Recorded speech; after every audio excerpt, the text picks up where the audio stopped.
The cold feeling in her stomach was spreading higher, up where it touched her heart.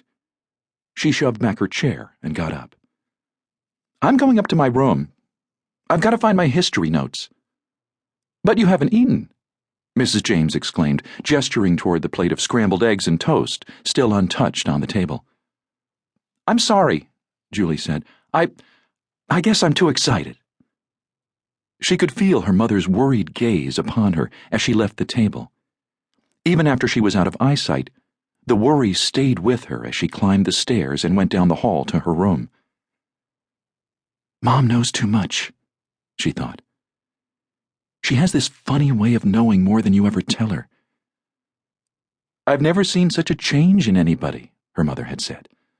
"I can almost pinpoint the day." "But you can't," Julie told her silently. "Not really. And you shouldn't try. Please, Mom, you shouldn't ever try." She entered her bedroom and shoved the door shut. It closed with a sharp click, and her mother was left behind, back down in the breakfast room with the uneaten eggs and the coffee pot. The room closed protectively around her, a perfect room for a teenage girl who was pretty and loved and happy with herself, a girl who had never had a problem. Her mother had had the room decorated for her a little over a year ago, on her 16th birthday.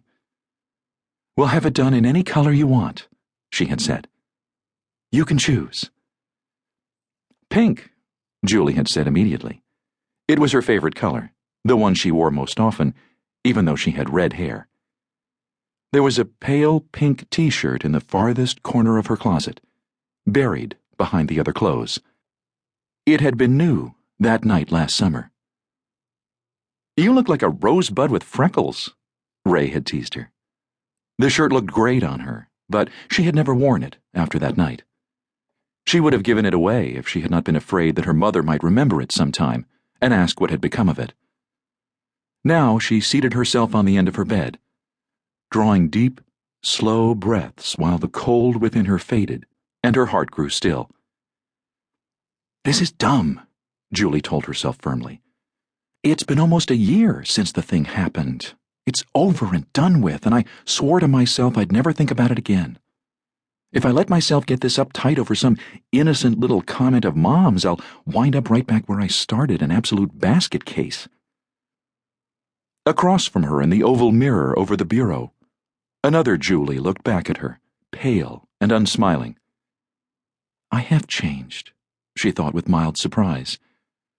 The girl in the mirror bore little resemblance to last year's Julie. Bubbly, bouncy, spark plug of the pep squad, the cheerleader with the smallest size and the biggest yell.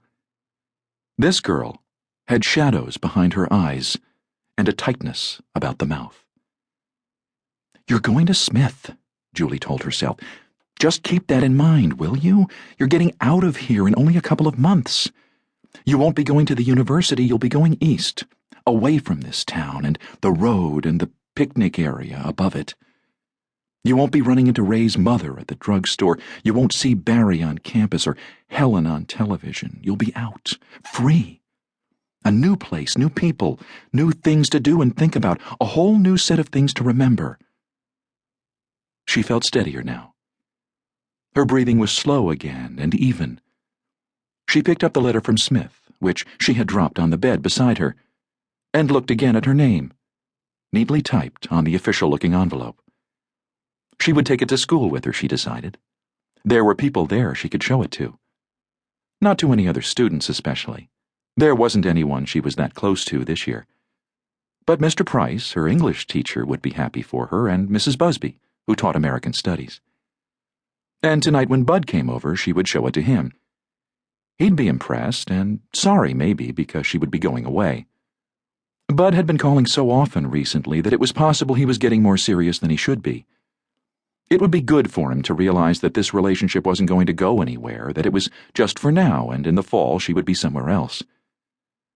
There was a rap on the bedroom door. "Julie?" her mother asked. "Are you keeping track of time, dear?" "Yes. No, I guess I wasn't." Julie got up off the bed and opened the door. "I was just sitting here, gloating over the acceptance. Honestly, I'd just about given up hoping."